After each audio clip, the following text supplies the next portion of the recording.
زمانہ تھا جب چند ایک تدریسی طریقوں سے اساتذہ کام لیتے تھے۔ وقت کے ساتھ ساتھ تدریسی طریقوں میں جدت آتی گئی۔ اس وقت درجنوں تدریسی طریقے استعمال کر کے طلباء کے تعلم کو دیرپا اور فعال بنایا جا سکتا ہے۔ ذیل میں اردو کی تدریس کے حوالے سے استعمال ہونے والے جدید تدریسی طریقوں کو اختصار کے ساتھ پیش کیا جاتا ہے۔ نمبر 1، گفت و شنید۔ طالب علموں سے کسی موضوع پر گفتگو کرائی جا سکتی ہے، استاد گرامی رہنما کا کردار ادا کرتے ہوئے طالب علموں کو اصل موضوع سے بھٹکنے نہیں دیتے۔ نمبر 2، جماعتی مباحثہ۔ مباحثہ ایک منظم سرگرمی ہے۔ طلباء کو مباحثے کا موضوع دیا جاتا ہے، قواعد و ضوابط بتائے جاتے ہیں۔ مقررہ وقت پر طلباء اپنا اپنا نقطۂ نظر دلیل کے ساتھ پیش کرتے ہیں۔ نمبر 3، سوالات پوچھنا یا کرنا۔ یہ بہت اہم طریقہ ہے۔ سقراط اپنے پیروکاروں کو سوال جواب کے طریقے سے تعلیم دیا کرتا تھا، اسی لیے اس طریقے کو سقراطی طریقہ بھی کہتے ہیں۔ طالب علموں کی حوصلہ افزائی کی جانی چاہیے کہ وہ بھی اساتذہ کرام سے پورے اعتماد کے ساتھ سوالات کیا کریں۔ فکری تحرک، اسے انگریزی میں برین سٹارمنگ کہتے ہیں۔ اس کا مطلب ہے سوچنے کا موقع دینا۔ اس کے ذریعے سے طلباء کے ذہن بیدار ہوتے ہیں اور وہ اپنے ذہن میں آنے والے خیالات کا اظہار کرتے ہیں۔ سبق شروع کرنے سے پہلے فکری تحرک سے کام لے کر طلباء کو نئے سبق کی طرف لایا جا سکتا ہے۔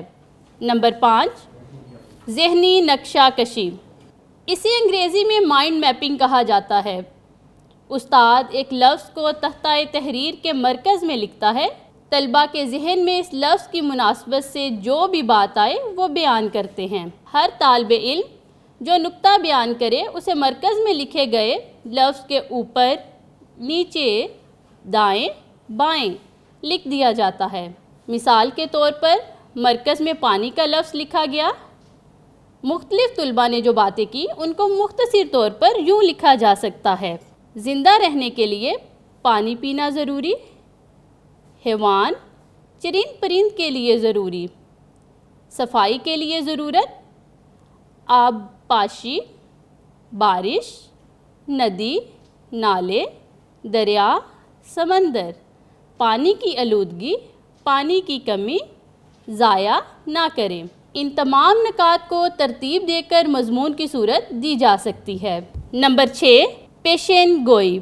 اردو کی تدریس میں پیشین گوئی سے کام لے کر طلباء کی تخلیقی اور تخیلاتی صلاحیتوں کو جلا بخشی جا سکتی ہے۔ استاد گرامی کوئی کہانی سناتے سناتے رک جائیں اور طلباء سے سوال کریں کہ ان کے خیال میں آگے کیا ہوگا۔ یوں طالب علم اپنے اپنے تخیل کے مطابق کہانی کا انجام سوچیں گے۔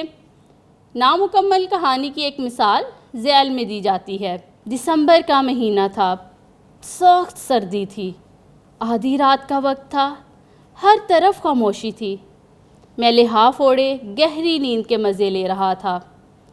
کسی نے ہمارے گھر کے دروازے پر دستک دی۔ میں اٹھا، بلب آن کیا، جلدی سے دروازہ کھولا۔ نمبر 7، تصویری خاکہ۔ طالب علموں کو تصویری خاکہ دکھا کر کہانی لکھنے کو کہا جا سکتا ہے۔ اس سے طلباء کی تخلیقی اور تخیلاتی صلاحیتوں کو پھلنے پھولنے کا موقع ملتا ہے۔ نمبر 8، انفرادی کام۔ طالب علم کو خود کام کرنے کا موقع دیا جاتا ہے۔ وہ آزادی محسوس کرتے ہوئے اپنی رفتار سے سیکھتا ہے۔ اس سے اسے دوسروں پر بھروسہ کرنے کی بجائے اپنی صلاحیتوں کو آزمانے کا موقع ملتا ہے۔ انفرادی طور پر پڑھائی اور لکھائی کا کام تفویض کیا جا سکتا ہے۔ نمبر 9، جوڑوں میں کام۔ جوڑوں میں کام کرنے کی بدولت طلباء کو ایک دوسرے کے ساتھ مل کر کام کرنے کا موقع ملتا ہے۔ اس سے زباندانی کی بنیادی مہارتیں خصوصاً سننے اور بولنے کی صلاحیت بہتر ہوتی ہے۔ نمبر 10، گروہی کام۔ جب طلباء گروہ کی صورت میں کام کرتے ہیں تو اس سے لسانی فوائد حاصل ہوتے ہیں۔ زبان میں پیش رفت کے ساتھ ساتھ سماجی اعتبار سے بھی طلباء مثبت رویے سیکھتے ہیں۔ وہ دوسروں کے نظریات کا احترام کرنا سیکھتے ہیں۔ نمبر 11، شراکت میں لکھائی۔ اسے انگریزی میں شیئرڈ رائٹنگ کا نام دیا جاتا ہے۔ یہ چھوٹے گروہوں میں بھی ہو سکتی ہے اور پوری جماعت کے ساتھ ایک ساتھ بھی کی جا سکتی ہے۔ طلباء کی مدد سے استاد گرامی کسی تقریب یا میچ وغیرہ کا آنکھوں دیکھا حال تختہ تحریر پر لکھتے ہیں۔ لکھتے وقت دانستہ غلطیاں کرتے ہیں۔ لکھائی مکمل ہونے کے بعد طالب علموں سے اسے دہرانے کو کہا جاتا ہے۔ دہرائی کرتے ہوئے طالب علم غلطیوں کی نشاندہی کرنے کے ساتھ ساتھ درستی بھی کرتے جاتے ہیں۔ نمبر 12، مطالعاتی دورہ۔ یہ سرگرمی اسکول کے اندر یا باہر کی جا سکتی ہے۔ طالب علم حقیقی زندگی کا مشاہدہ کرتے ہیں۔ اس کے بعد وہ اپنے مشاہدات کو زبانی یا تحریری طور پر بیان کرتے ہیں۔ دیکھا گیا ہے کہ ہمارے طالب علم میرا اسکول کا مضمون بھی رٹ کر لکھتے ہیں۔ وہ اپنے اسکول کے بارے میں ایسی باتیں لکھ دیتے ہیں جن کا سرے سے کوئی وجود ہی نہیں ہوتا۔ مشاہداتی سرگرمی کے نتیجے میں جب وہ یہی مضمون لکھیں گے تو وہ حقیقت پر مبنی ہوگا۔ نمبر 13، الفاظ کا کھیل۔ اس سرگرمی سے کئی طرح سے کام لیا جا سکتا ہے۔ طالب علموں کو معمے دیے جا سکتے ہیں۔ کوئی لفظ دے کر اسے حروف میں توڑنے اور پھر ان حروف کو مختلف ترتیب میں جوڑ کر لفظ بنانے کو کہا جا سکتا ہے۔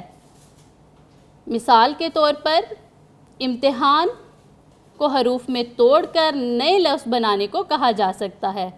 امتحان، الف، میم، تے، ہے، الف، نون۔ نئے بننے والے الفاظ ان، امن، نام، تان، مان، امان، حاتم۔ نمبر 14، مساحت۔ اسے انگریزی میں سروے کہتے ہیں۔ مساحت انفرادی طور پر جوڑوں میں اور گروپ میں کیا جا سکتا ہے۔ طلباء کسی موضوع پر حقائق اکٹھے کرتے ہیں یا لوگوں کی رائے معلوم کرتے ہیں۔ استاد گرامی سوال نامہ وغیرہ تیار کرنے میں طلباء کی رہنمائی کرتے ہیں۔ نمبر 15، مصاحبہ۔ مصاحبے کو انگریزی میں انٹرویو کہتے ہیں۔ انٹرویو کا لفظ اردو میں بھی استعمال ہوتا ہے۔ طالب علم انٹرویو کرنے سے پہلے سوالات تیار کرتے ہیں۔ طالب علموں کو اس طرح تیار کیا جاتا ہے کہ وہ صاحب مصاحبہ سے ملنے والے جوابات کی روشنی میں ضمنی سوالات بھی تیار کر سکیں۔ نمبر 16، کردار کاری اور تمثیل کاری۔ کردار کاری کو انگریزی میں رول پلے اور تمثیل کاری کو ڈرامہ کہتے ہیں۔ طلباء مکالمے تیار کرتے ہیں اور انہیں پیش کرتے ہیں۔ کردار کاری اور تمثیل کاری کے لیے اساتذہ کرام کو ایسے کرداروں کا انتخاب کرنا چاہیے جو ان کے ماحول سے مطابقت رکھتے ہوں۔ اس سے طلباء کی جھجک دور ہوتی ہے اور وہ زیادہ پر اعتماد ہو جاتے ہیں۔ نمبر 17، منصوبی طریقہ۔ اس طریقے کو انگریزی میں پروجیکٹ میتھڈ کہتے ہیں۔ استاد گرامی طالب علموں کو کسی منصوبے پر کام کرنے کو دیتے ہیں۔ منصوبے کا تعلق عملی زندگی سے ہوتا ہے۔ اردو کے ساتھ اساتذہ کرام ایسے منصوبوں پر طالب علموں سے کام کروائیں جن کی مدد سے لسانی نشوونما ہو سکے۔ Number 18، technology. موجودہ دور ٹیکنالوجی کا دور ہے۔ ڈیجیٹل ٹیکنالوجی کی آج کی دنیا میں طلباء کو ایسی سرگرمیوں میں شرکت کرنے کی ضرورت ہے جن کی مدد سے انہیں موبائل، کیمرہ اور انٹرنیٹ استعمال کر کے معلومات جمع کرنے کے مواقع میسر آ سکیں۔ نمبر 19، سوچو، ساتھی سے تبادلہ خیال کرو اور جماعت کو بتاؤ۔ اسے انگریزی میں تھنک، پیئر اینڈ شیئر کہتے ہیں۔ اس طریقے میں طلباء کو کوئی بھی کام دے کر اسے انفرادی طور پر مکمل کرنے کو کہا جاتا ہے۔ طلباء انفرادی طور پر اپنا کام پورا کرتے ہیں اور اپنے ساتھ بیٹھے ہوئے ہم جماعت کے ساتھ تبادلہ خیال کرتے ہیں۔ اس کے بعد اپنے خیالات کو پوری جماعت کے ساتھ شیئر کرتے ہیں۔ اس کے بعد باہمی گفت و شنید سے کسی نتیجے پر پہنچ جاتے ہیں۔